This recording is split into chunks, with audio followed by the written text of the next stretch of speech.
Bismillahirrahmanirrahim. Sekali lagi selamat datang. Assalamualaikum warahmatullahi wabarakatuh. Selamat siang. Em, di minggu-minggu sebelumnya kita sudah membahas bentuk kota, terus kemudian aspek-aspek fisik atau aspek-aspek tangible yang mempengaruhi bentuk kota itu. Minggu ini dan minggu depan, eh, fokus kita bergeser ke aspek-aspek yang intangible, yang tidak kentara, tidak terlihat gitu. Walaupun tidak terlihat, tapi dia tetap memiliki pengaruh terhadap pertumbuhan dan khususnya terhadap morfologi atau bentuk kota itu sendiri. Em, Pada pertemuan kali ini yang ingin saya sampaikan bukan hanya aspek ekonomi, tapi aspek ekonomi dan politik. Political economic atmosphere sedikit banyak mempengaruhi atau merupakan pendorong atau driver yang sangat kuat eh, bagi ini apa namanya bagi eh, bentuk fisik kota.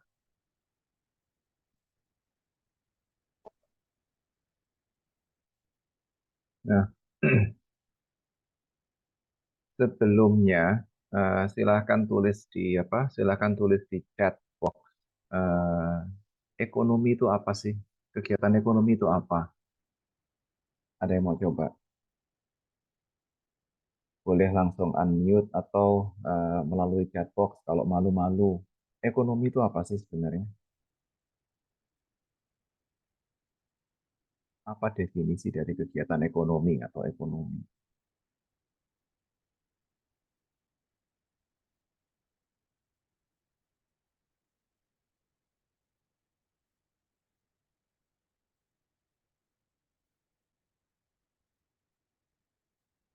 Ya, silakan. Sebelumnya perkenalkan Pak, saya Rehan Iman. Pengertian dari ekonomi sendiri adalah kemampuan manusia untuk memenuhi kebutuhan hidupnya dengan sumber daya yang tersedia Pak, atau yang bisa dikatakan terbatas. Oke, terima kasih definisinya. Ada yang punya definisi yang lain?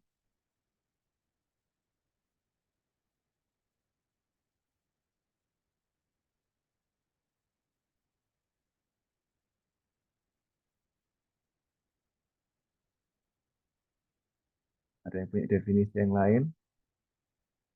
Kemampuan manusia untuk memenuhi kebutuhannya dengan sumber daya yang ada atau sumber daya yang terbatas.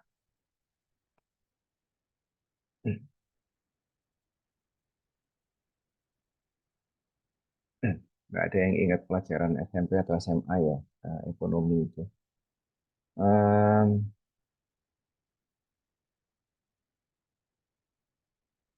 Ekonomi.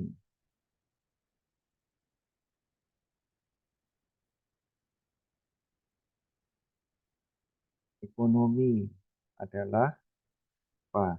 Eh, Kegiatan produksi,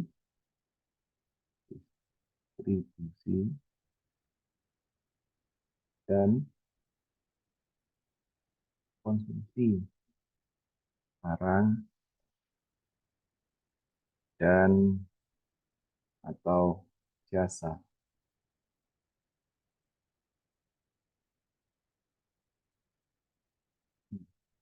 Kalau kita ingat-ingat apa namanya? Kalau kita ingat-ingat definisi ini, kegiatan produksi, distribusi, dan konsumsi, maka terlihat jelas bahwa ekonomi itu atau kegiatan perekonomian itu sangat-sangat mempengaruhi eh, tata letak, layout atau bentuk kota atau bentuk permukiman itu. Em, Bagaimana dia mempengaruhi? Dia mempengaruhinya melalui yang pertama eh, dari kegiatan produksi. Em, Apa yang diproduksi,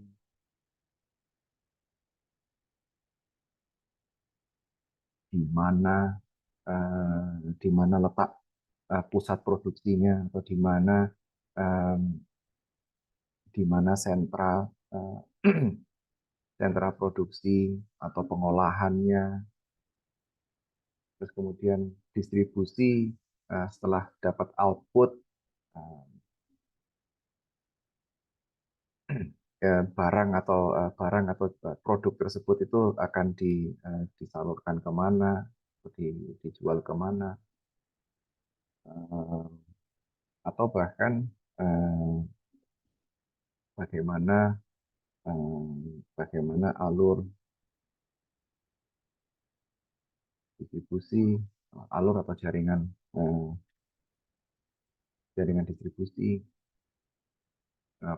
jaringan distribusi produk tersebut gitu kan ya. Lalu kemudian eh, konsumsi. Ya konsumsi di sini bukan berarti sekedar yang dimaksud dengan konsumsi di sini dibeli lah gitu paling enggak ya. Nah, di mana letak sentra perdagangan sebagai tempat terjadinya kegiatan konsumsi barang atau jasa itu tadi, letak sentra perdagangan dan sebagainya dan sebagainya dan sebagainya. Itu apa namanya? Itu kira-kira ilustrasi bagaimana perekonomian atau kegiatan ekonomi itu dari definisinya itu bisa mempengaruhi tata letak kota, susunan kota, struktur, pola bentuk kota, atau ya morfologi kota lah. Dan kegiatan produksi, distribusi, dan konsumsi itu sangat dipengaruhi oleh jenis ini.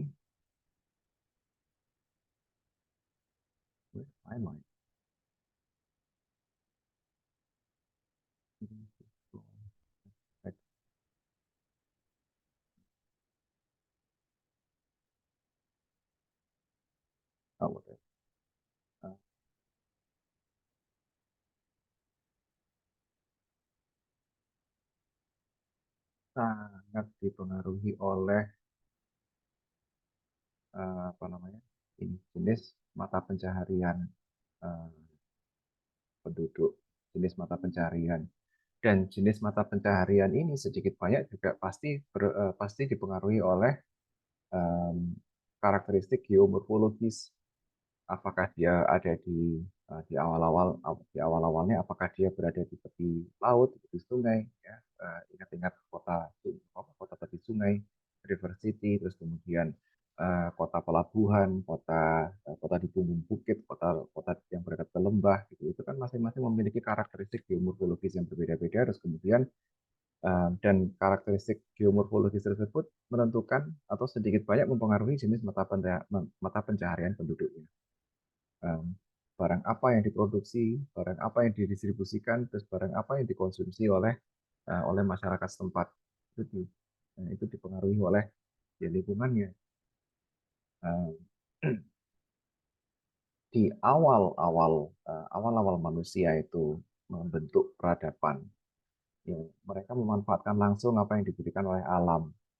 Jadi kita mengolah alam dan kita juga memperoleh surplus dari kegiatan tersebut. Nah, eh, surplus ini itu baru mulai terasa, baru mulai dirasakan ketika manusia mulai mengembangkan kemampuan bercocok tanam dan beternak. Dan perbedaan jumlah surplus dari satu peternakan, dari satu kebun ke kebun yang lain, itu kemudian melahirkan strata-strata baru dalam masyarakat. Ada pemimpin, prajurit. Nah, kalau di sini dalam kegiatan ekonomi ya, berarti stratanya adalah pedagang atau fungsi sosial masyarakat sebagai pedagang, produsen dan pedagang. Dan adanya perbedaan kelompok masyarakat ini, perbedaan fungsi ini, maka wadah kegiatannya atau apa namanya kotanya sendiri itu ya berubah mewadahi kebutuhan apa namanya kebutuhan interaksi antara pedagang dengan non pedagang, pedagang dan petani dan non pedagang dan petani, dan muncullah apa namanya tempat-tempat untuk melakukan transaksi perdagangan atau pasar.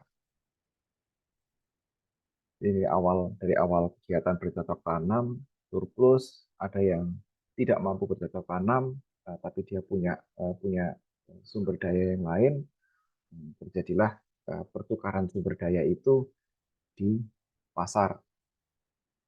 Dan kalau kita telusuri evolusinya, awal-awalnya perdagangan itu dilakukan dengan menggunakan eh, model pertukaran, barter, pertukaran barang, hingga akhirnya kita menemukan model alat tukar atau alat tukar yang lebih praktis, yaitu mata uang atau uang.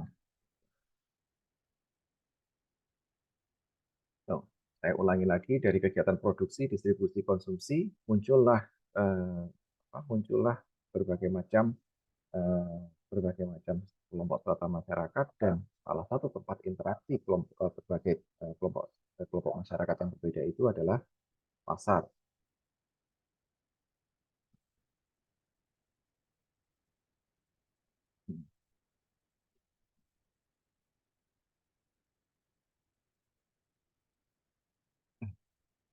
Nah, ketika eh, ketika kita muncul apa namanya ketika kita sudah mengenal kegiatan perdagangan, ada pola-pola habitat atau pola-pola bermukim yang muncul dan dipengaruhi oleh mata pencaharian warga, rektilinear atau apa namanya atau otak gitu, rektilinear seperti ini,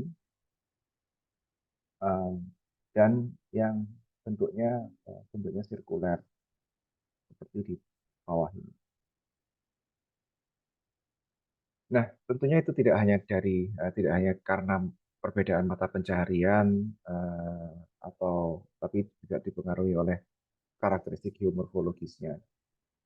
Nah, em, tapi umumnya memang masyarakat yang hidup dari mata pencahariannya itu adalah bercocok tanam, itu membentuk habitat atau permukiman yang rektilinear atau kotak, gitu, cenderung cenderung kekotaan, mengikuti bentuk petak sawah. Kalau yang masyarakat yang hidup di ternak itu membentuk habitat pola sirkuler, karena eh, karakter karakter dari hewan ternak itu mereka lebih bebas berkeliaran, dan mereka butuh ruang bergerak agar agar mereka bisa makan dan lain sebagainya.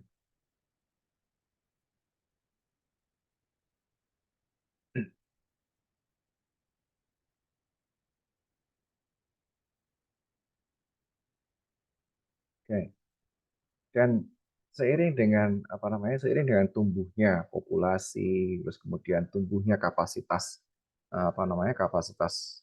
manusia dalam berkreasi, eh, maka muncullah strata-strata yang lebih khusus, yang baru gitu. Ada kelompok pengrajin, ahli bangunan, ahli kria, seniman, dan mereka biasanya mendapat tempat khusus bagi apa di lingkungan para penguasa. Ya, karena mereka dianggap sebagai kelompok masyarakat yang highly skilled, gitu. Skilled labor, atau tenaga kerja yang memiliki skill. Nah, eh, kita bisa melihat kalau di reruntuhan kota-kota kuno itu ada artefak-artefak atau ada bukti-bukti berupa ruang-ruang atau bilik-bilik itu yang dulunya digunakan sebagai toko pengrajin, toko eh, eh, apa namanya tukang eh, berdagang komoditas lainnya, dan macam-macam lagi gitu. bahkan sampai apa namanya sampai sampai di beberapa kota kuno itu ada pembedaan ruang atau stratifikasi masyarakat dan ruangan yang lebih rinci dari spesialis batu geretan untuk membuat api, spesialis permata dan manik-manik, pengrajin batu biasa, pengrajin tulang, pembuatan kain tenun, permadani, kayu dan bambu dan macam-macam lagi. Karena masing-masing apa bahan dan kegiatan pengolahan bahan ini memiliki karakteristik dan kebutuhan teknis yang berbeda, membutuhkan perangkat yang berbeda pula. Nah, di masa-masa awal peradaban ada 4 komponen yang menjadi syarat atau 4 komponen yang menentukan atau mendefinisikan sebuah permukiman itu adalah kota atau desa, kota atau ya urban atau non urban gitu ya. Karakteristik yang pertama atau kriteria yang pertama itu adalah pemisahan wilayah yang terbangun perkotaan dengan pedesaan. Kadang dibedakan atau dibatasi dengan dinding, kadang-kadang tidak, tergantung wilayahnya, gitu ya. Lalu adanya sistem irigasi. Udah adzan di tempat saya kita pause sejenak. Kita lanjutkan. Tadi sampai di spesialisasi sampai ke 4 komponen syarat kota. Yang kedua adalah pengembangan sistem irigasi. Karena memang apa namanya? Karena memang di dalam masyarakat agraris khususnya salah satu contoh atau bentuk. Nah,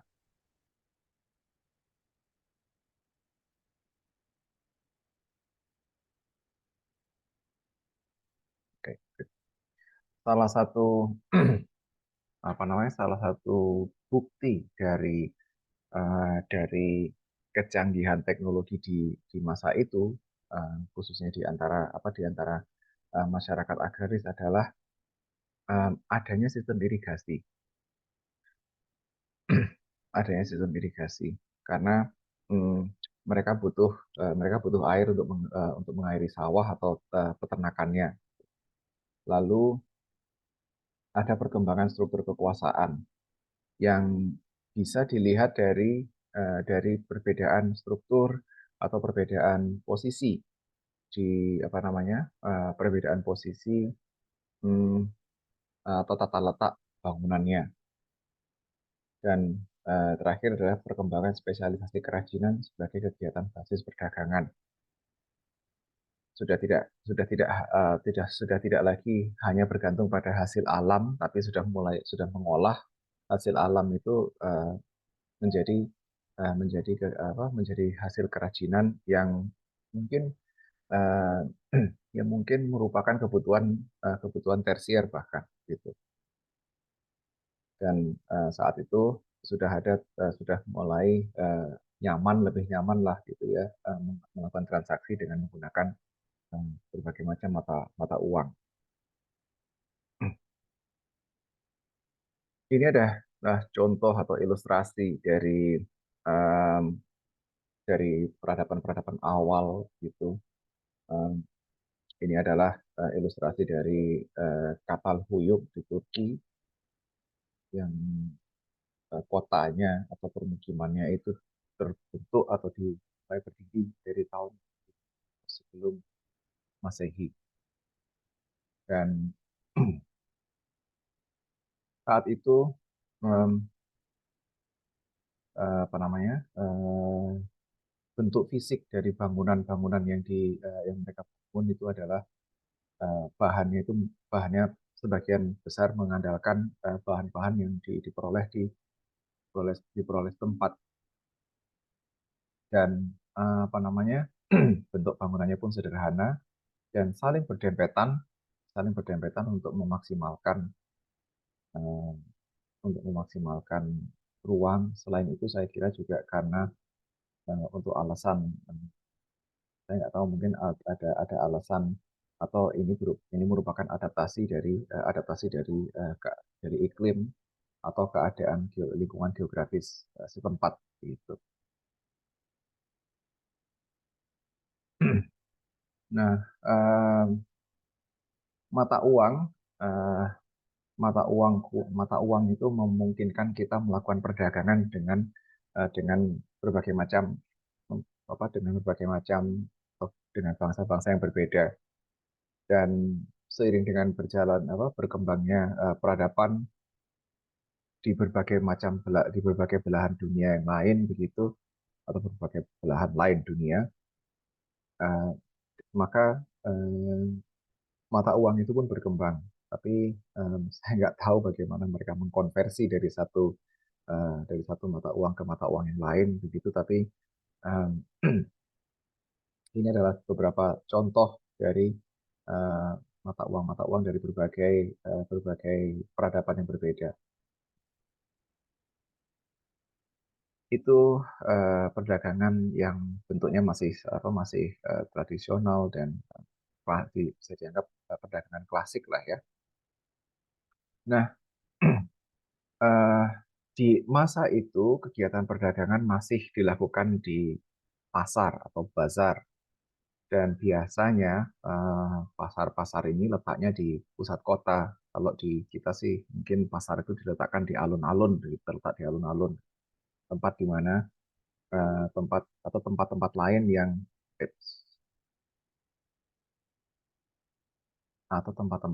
eh, yang dinilai memiliki lokasi yang strategis.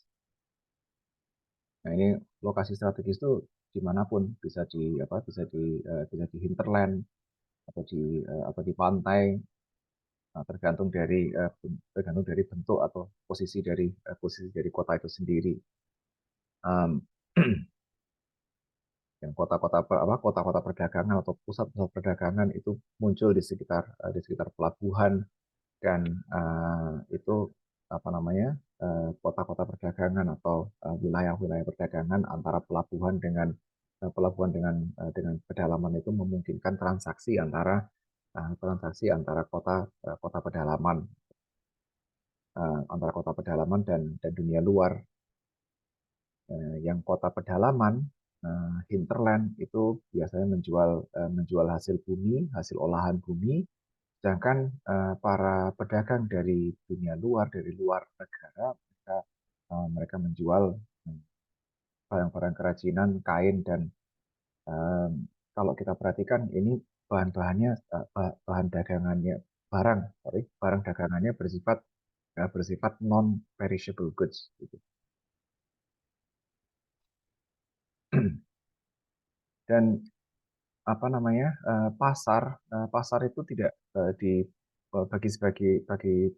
sebagian bangsa itu tidak hanya berfungsi sebagai tempat untuk berdagang, tapi karena ada pertemuan antara warga hinterland dengan pendatang gitu, maka pasar itu atau ruang pasar itu dimanfaatkan juga sebagai tempat untuk berkumpul.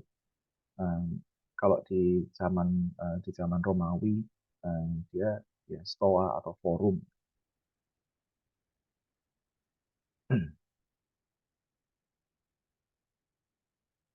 Oke.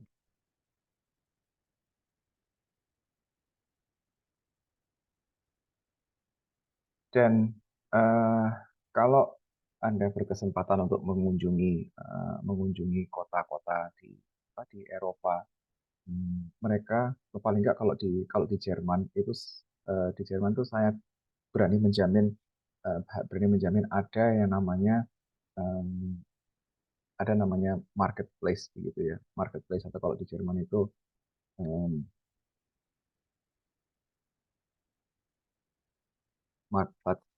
marketplace yang letaknya biasanya itu di pusat kota.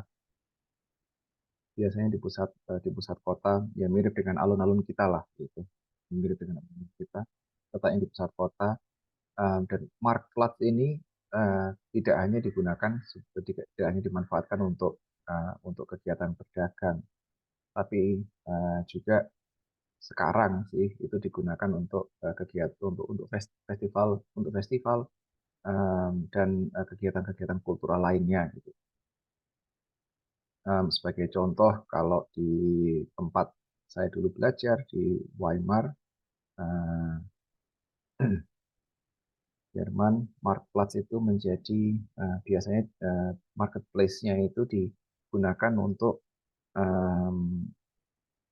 sekali atau 2 atau 3 kali dalam setahun untuk panggung eh, panggung saat festival bawang,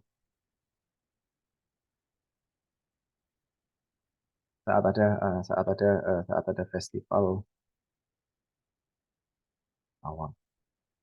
Kenapa kok bawang? Well, karena mereka pada saat Perang Dunia II tidak ada barang lain yang bisa dimakan selain bawang.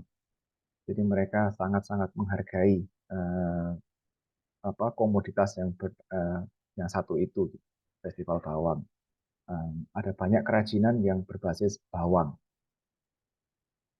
Don't ask me, tapi mereka memang untuk menunjukkan apresiasi mereka mengadakan setiap tahun adalah Zwiebelmarkt gitu. Lalu selain marketplace, ya, ada kota-kota dagang yang salah satunya adalah Venesia. Dia memang awalnya sebagai kota dagang kecil, lalu dia lambat laun berkembang sedemikian rupa dan menjadi kota terapung yang kita kenal. Okay. Moving on ke kota atau perdagangan pada periode modern. Nah, di era modern yang diperdagangkan sudah bukan hanya komoditas gitu, tapi ada hal-hal lain yang diperdagangkan begitu ya, hal-hal lain yang sifatnya lebih abstrak gitu. Seperti saham contohnya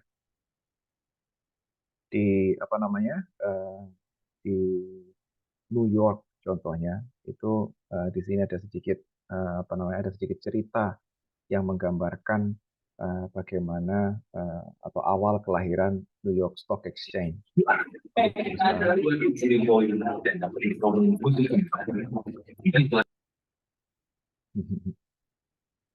Sorry, untuk memperdagangkan saham gitu.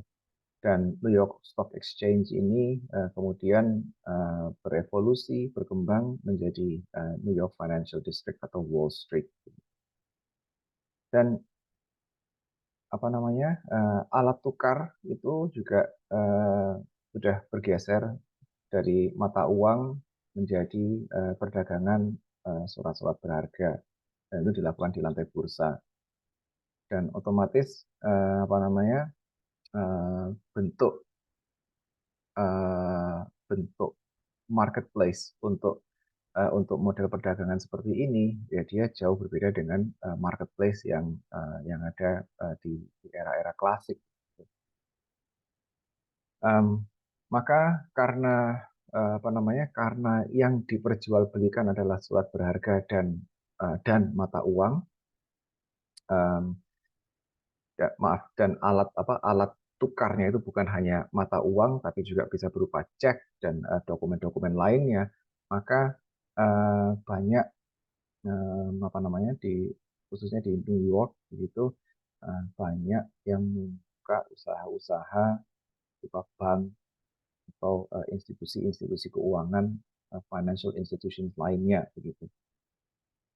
Dan model perdagangan baru itu, ingat, yang diperjualbelikan itu bukan barang, yang diperjualbelikan itu adalah nilainya, value-nya yang diperjualbelikan.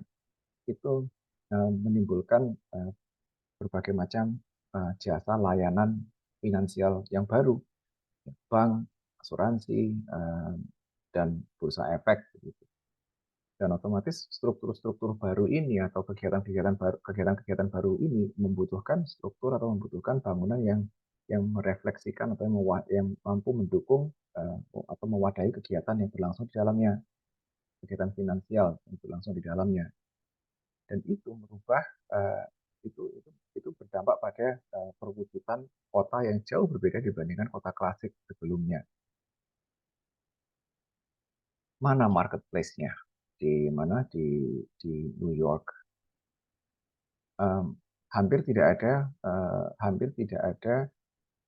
lapangan terbuka yang berfungsi sebagai marketplace karena memang salah satu kekuatan atau salah satu apa namanya atau uh, komoditas utama yang diperdagangkan adalah uang dan surat-surat berharga. Jadi dia tidak butuh marketplace untuk meletakkan hewan-hewan ternak atau hasil bumi lainnya gitu. Yang dia butuhkan adalah bangunan-bangunan yang bisa yang memungkinkan transaksi-transaksi itu untuk berlangsung dengan lancar dan lebih penting lagi berlangsung dengan aman gitu.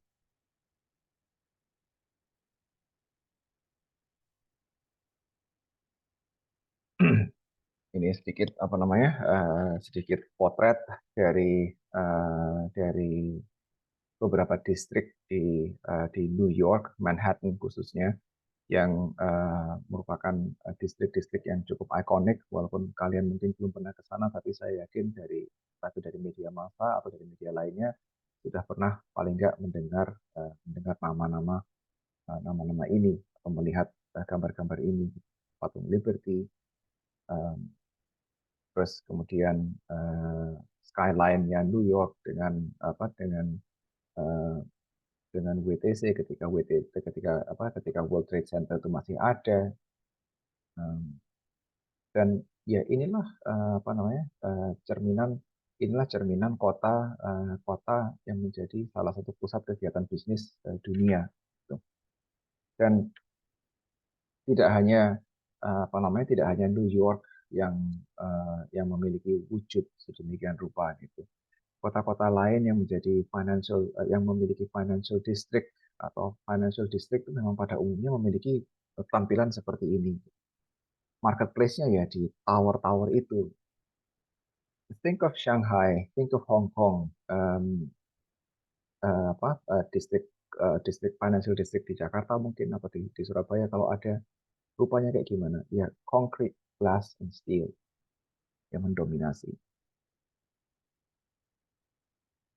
Oke, itu aspek ekonomi dan bagaimana aspek ekonomi itu masih mampu mempengaruhi fisik atau perwujudan atau rupa fisik kota. Kalau ekonomi itu menurut saya itu masih apa ya masih cukup rasional dalam apa namanya cukup rasional cara dia mempengaruhi bentuk kota. Aspek berikutnya yang akan saya sampaikan ini em, menurut saya itu lebih sulit dicerna dibandingkan aspek ekonomi.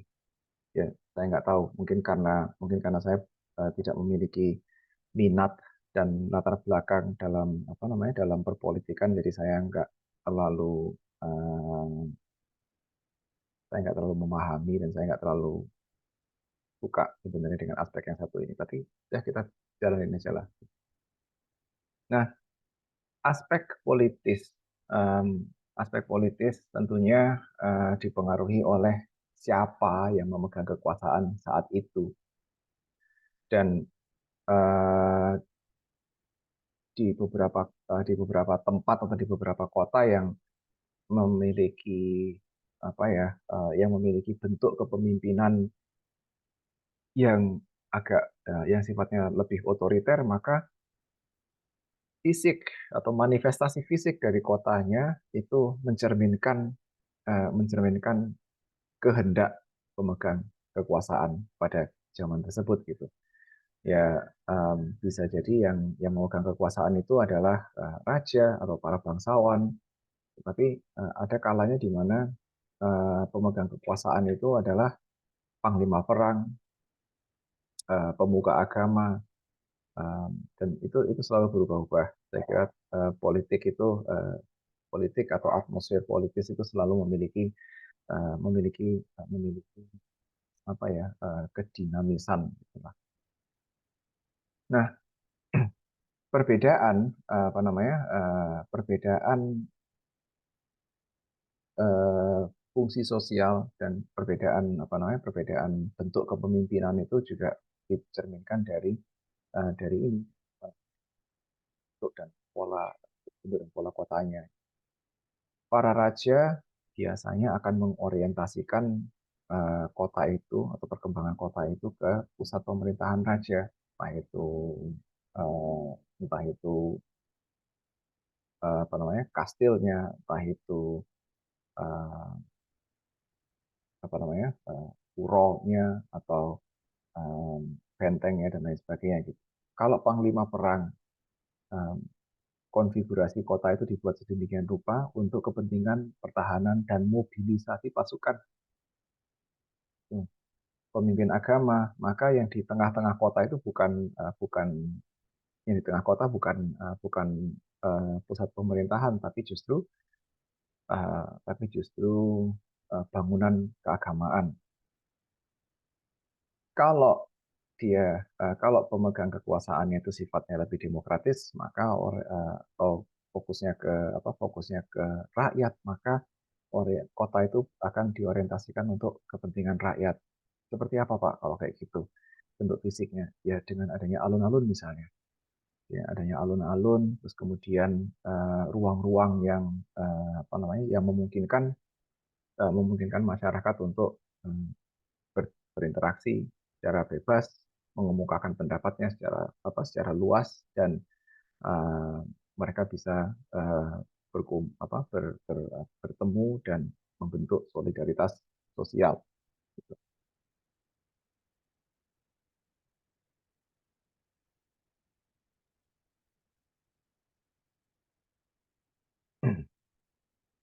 Ini salah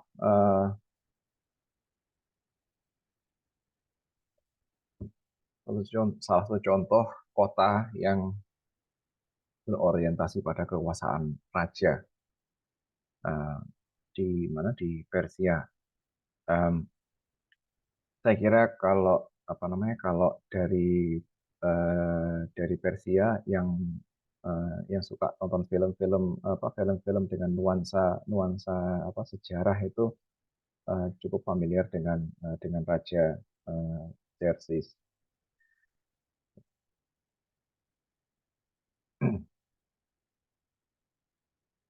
Dan Xerxes di media populer digambarkan seperti demikian. Seperti apa rupanya yang sesungguhnya, I don't know. Mungkin kalian juga sudah tahu, mungkin sudah pernah lihat juga filmnya ini, 300. Tapi yang yang ingin saya sampaikan adalah bagaimana konfigurasi kota ini, konfigurasi pemukimannya itu di apa namanya dibuat sedemikian rupa supaya em, apa ya supaya bisa mencerminkan keagungan pemimpinnya begitu. Ada Palace of Xerxes, Palace of Darius, dan the Great Staircase, Propylon, J itu The Great Palace of Xerxes, um, jadi pura atau palasnya uh, palasnya Xerxes itu lebih besar daripada The Palace of Darius. Xerxes punya dua palas bahkan untuk menunjukkan bahwa I'm the man dia gitu dan seterusnya.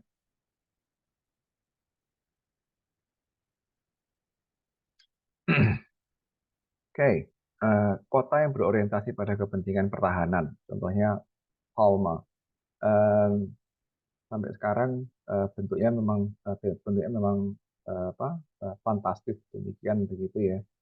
Em, Dia adalah sebuah kota benteng di Italia di akhir abad ke-16 dibangunnya itu. Em, dan ini memang dibentuk atau dibangun untuk eh, dengan orientasi pertahanan dari kerajaan atau kekaisaran yang lain. Dan eh, tujuan dari bentuk ini ya supaya masing-masing bisa menjalani fungsi surveillance atau pengawasan. Dan masing-masing pos ini memiliki persenjataan yang canggih di masanya begitu. Dan dari bentuk yang unik ini ya, eh, Republik Venesia itu berhasil bertahan. Silakan Google sejarah pertempuran Lepanto. Sebagian besar temboknya masih dipertahankan. Ini adalah salah satu contoh, atau salah satu foto dari tembok benteng tersebut. Nah, kalau sudah seperti ini, ya saya kira karena ini adalah kota bersejarah dan bentuknya juga dengan bentuknya yang cukup unik ini, bagaimana kalau kota itu terus kemudian berkembang, gitu ya? Bagaimana kota ini terus kemudian bisa mengakomodasi kebutuhan untuk ekspansi. Um, the thing is, kota-kota yang sudah mencapai titik kedewasaan seperti ini, karena dia sudah cukup tua, gitu. Maka biasanya orientasi pertumbuhannya bukan serta-merta untuk mendukung pertumbuhan ekonomi. Tapi mereka berusaha untuk hidup dan mempertahankan eh, nilai-nilai yang dari dulu mereka anut, gitu. So it's more of maintaining the lifestyle than it is um, to a- than it is to achieve economic growth atau further economic development. Um, jadi masalah ini mempertahankan heritage saja kalau udah kayak gini. Um, Pak ini termasuk underbound, overbound atau truebound? Well, kalau menurut saya sih dia termasuk yang truebound karena ya sudah mentok dia bentuknya, dia ukurannya segitu, dimensinya segitu, nggak akan bisa berkembang lebih besar lagi, atau sebaliknya.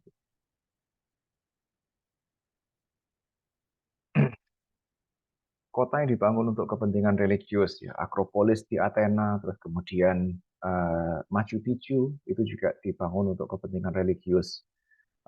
Dia meletakkan atau kota itu diletakkan di ketinggian untuk mencerminkan hubungan antara manusia dengan kekuasaan yang lebih tinggi atau Tuhan, dewa yang lebih tinggi derajatnya dibandingkan manusia. Dan kenapa kok dia diletakkan di atas? Karena kita harus berjuang, itu melambangkan perjuangan. Kita harus berjuang untuk mencapai titik eh, titik tertinggi itu. Kita harus berjuang supaya kita bisa berkomunikasi dengan dewa. Nah, supaya kita bisa berkomunikasi dengan Tuhan, kita harus berjuang merangkak dari bawah gitu ya ke ke atas gitu. Bahkan kalau dalam skala skala arsitektural aja, em, gereja-gereja gotik itu menurut saya memiliki desain atau memiliki nilai religius yang cukup menarik sebenarnya. Karena eh, apa namanya karena konfigurasi atau proporsi proporsi jendela, oke,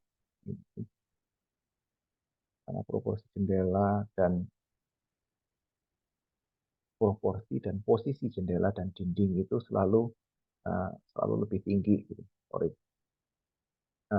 Ini jendela di atas tinggi banget, terus bangku-bangku gereja itu di bawahnya, dan biasanya cahaya matahari itu nggak nyampe ke cahaya matahari itu nggak nyampe ke bangkunya gitu. Jadi diibaratkan kalau ini adalah cahaya masuk adalah cahaya ilahi, dan manusia itu selalu berada di kegelapan, dan ingin mencapai atau ingin meraih cahaya ilahi tersebut gitu. Jadi itu dari skala yang kecil.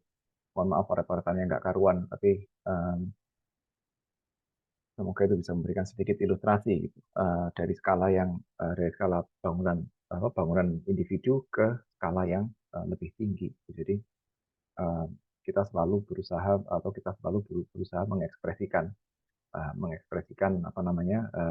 keinginan kita untuk berkomunikasi dengan kekuatan yang lebih atau kekuasaan yang lebih tinggi.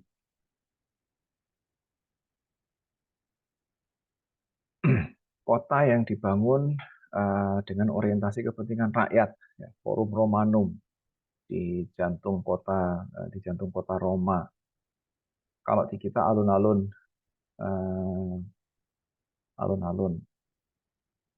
intinya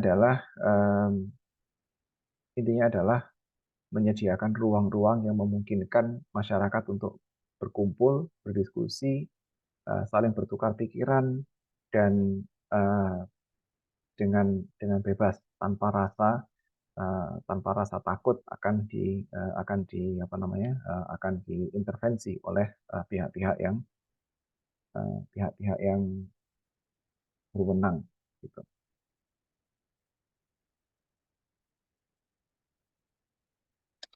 Jadi fungsi forum ya sebagai pusat perdagangan, tempat-tempat prosesi keagamaan, prosesi lainnya, prosesi pemilihan, ada tempat untuk pidato, tempat pengadilan, hingga pertandingan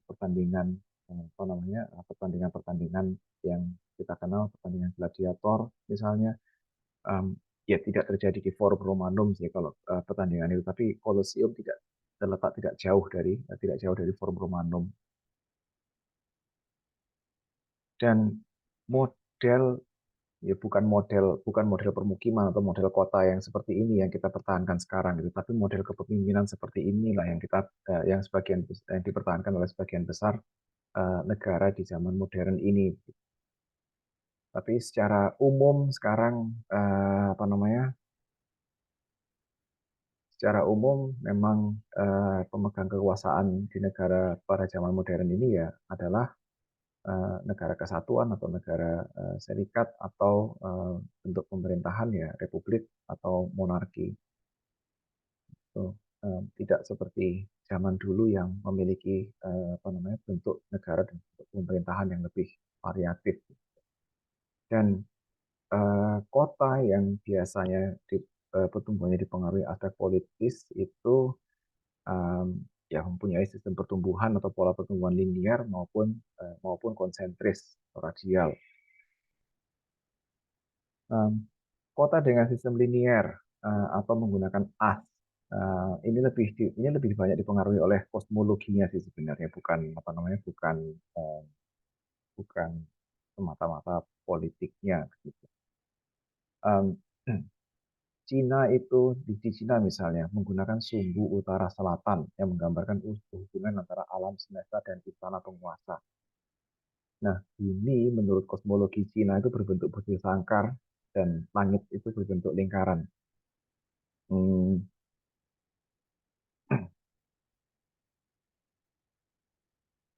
Kalau kata teman saya,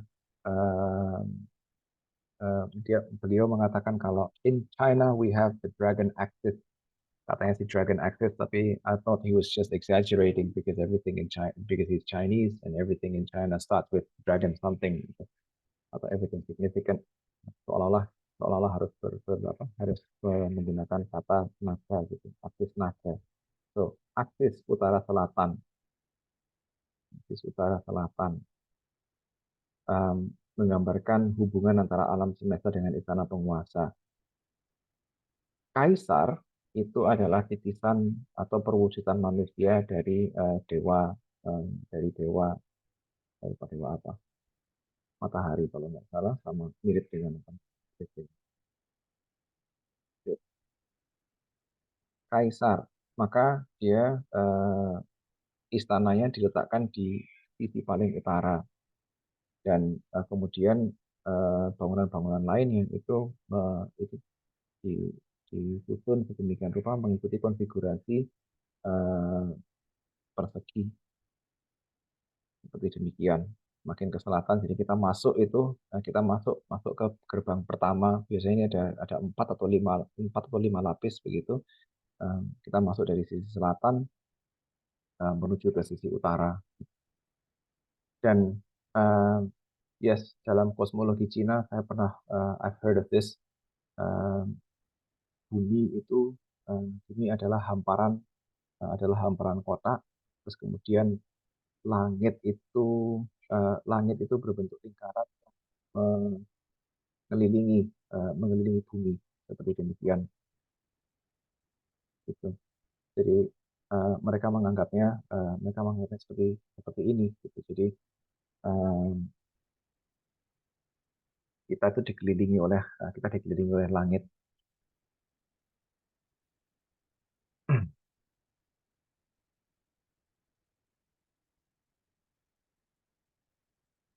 Okay. Next.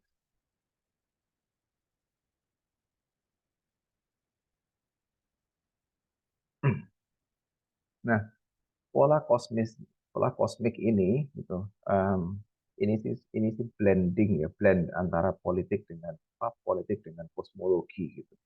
Tapi mereka meyakini bahwa pola kosmik ini itu diturunkan dari langit ke kaisar dari dinasti pertama, dan dia kemudian menyesuaikan kebiasaannya dengan siklus alam ya, dari pergerakan dari dinding satu ke dinding lain, um, dan apa namanya dari berbagai macam lapis. Kan tadi saya sebutkan kalau ada beberapa dinding begitu ya.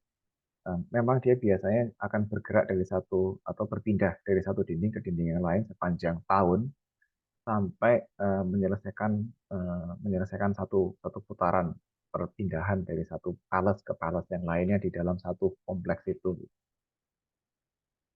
Dan pergerakan sang kaisar ini melambangkan pergerakan pergerakan alam semesta. Jadi ini kalau ini lebih ke kosmologi, bukan apa namanya, bukan politis kalau kayak gini sebenarnya. Sorry, kalau partainya katut. Dan di Cina ada dua model ibu kota kerajaan. Yang pertama Chang'an di zaman dinasti Tang. Um, Lalu tipe kedua adalah seperti Beijing, istana di tengah kota. Istana di tengah kota ini, um, atau kota terlarang itu adalah, adalah Winter Palace. Si kaisar juga punya yang namanya Summer Palace, itu letaknya di luar kota begitu, dan bentuknya sebenarnya lebih menarik yang Summer Palace daripada yang Winter Palace.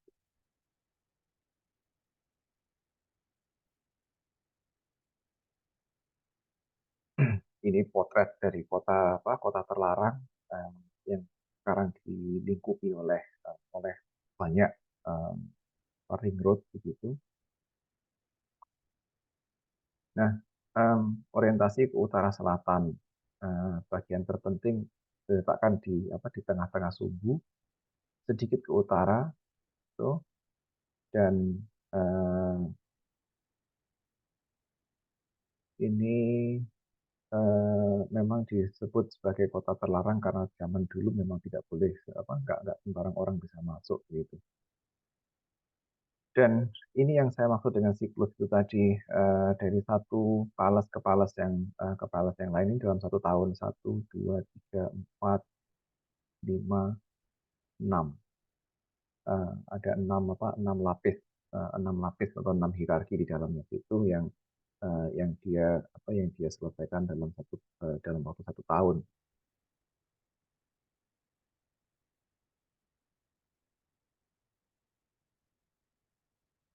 Jadi dia memang dia adalah kompleks istana sih sebenarnya, bukan sebuah kota. Nah, tapi memang karena ukurannya yang cukup signifikan, cukup besar, maka dia disebut kota gitu. Nah, em, memang walaupun ini lebih banyak bicara atau lebih banyak fokus ke aspek atau nilai-nilai kosmologis gitu ya, tapi nilai-nilai kosmologis ini kemudian tercermin kepada bentuk kepemerintahan atau aspek-aspek politis, karena tadi kaisar adalah titisan dewa dan masyarakat itu semua yang mengikuti apa kata dewanya gitu. Sehingga otomatis ini pertumbuhan kota-kota di Cina di zaman-zaman dinasti-dinasti itu eh, sedikit banyak mencerminkan atau sedikit banyak memiliki kemiripan dengan, let's say, kota-kota yang di bawah kepemimpinan Darius dan Xerxes di Persia eh, sekian tahun sebelum Masehi dulu. Gitu.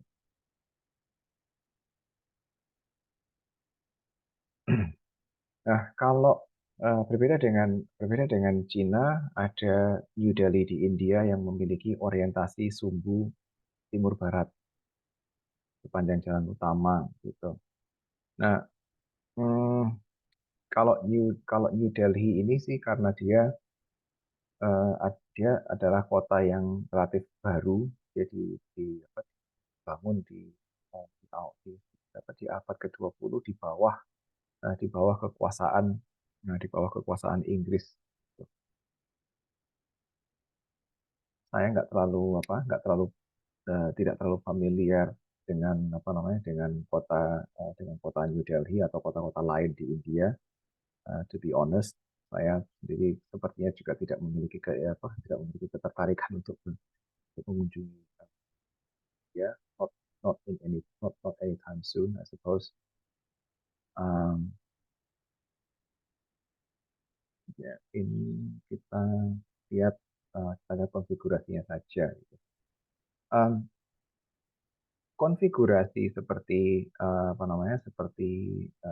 ini, kalau kalian ingat peta kota London yang pernah saya tunjukkan beberapa waktu yang lalu, maka ada kemiripan antara New Delhi dengan spatial layoutnya New Delhi dengan spatial layoutnya London. Bahkan boulevard atau jalan utamanya pun mirip dengan jalan yang menuju ke apa namanya ke tempat tinggal eh, raja dan ratu.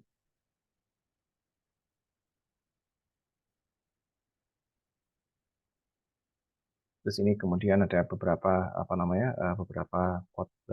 konfigurasi lain, em, kota-kota yang konsentrik, kota kerajaan di Jepang, menggambarkan kekuasaan aristokrat feodal di abad ke-16 sampai 17. Terus kemudian ada juga yang pola-pola mandala, mengikuti pola mandala. Kalau ini sudah masuk ke apa ke aspek kosmologisnya begitu, berdasarkan mitologi, um, dan ini ada kombinasi antara ini adalah ya pola konsentrik dan rektangular begitu. Kalau yang kota-kota radial atau kombinasi konsentrik dan sirkulasi memusat, seperti kota-kota tradisional di Afrika yang memiliki sistem politik sentralistik. Gitu. Lalu Baghdad juga, em, dan kota-kota lainnya.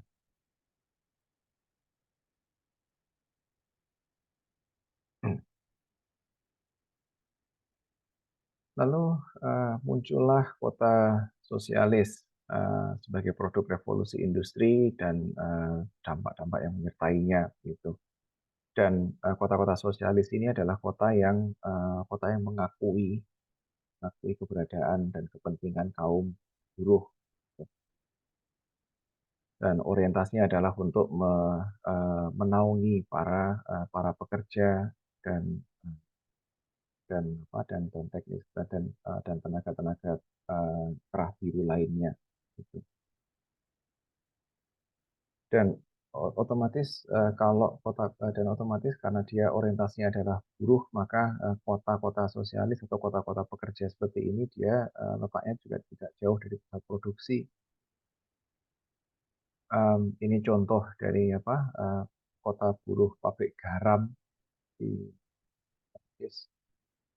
Jadi di tengah eh, di sekelilingnya ini adalah adalah pemukiman pemukiman para pekerjanya. Di tengah-tengah ya adalah sentra produksi garamnya itu. Yang terakhir kota sosialis di era modern, Pyongyang di Korea Utara, yang memiliki karakteristik eh, cukup unik karena jalan-jalan utamanya begitu lebar, terus kemudian banyak sekali eh, banyak terdapat plaza-plaza atau ruang-ruang terbuka yang memungkinkan eh, perkumpulan atau gathering pertemuan yang atau festival-festival akbar. Nah, gitu. Mereka suka kali bikin parade-parade kayak gini.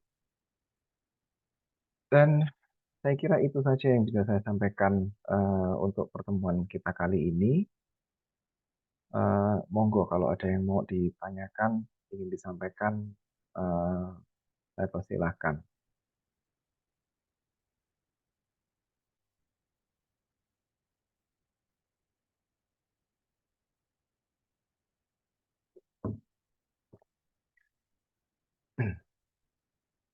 Oke, kalau tidak ada atau belum ada, em, saya ucapkan terima kasih atas kehadirannya. Mohon maaf karena tadi karena tadi pengumumannya sangat-sangat mendadak. Em, sampai tadi pagi saya masih bisa saya masih bisa datang ke kampus, tapi ternyata eh, semakin siang kok semakin jarem. Jadi sebaiknya tidak deh. Moga-moga minggu depan kita sudah bisa bertemu secara langsung seperti biasanya. Tuh. So, terima kasih atas perhatian dan kehadirannya. Selamat siang. Assalamualaikum warahmatullahi wabarakatuh.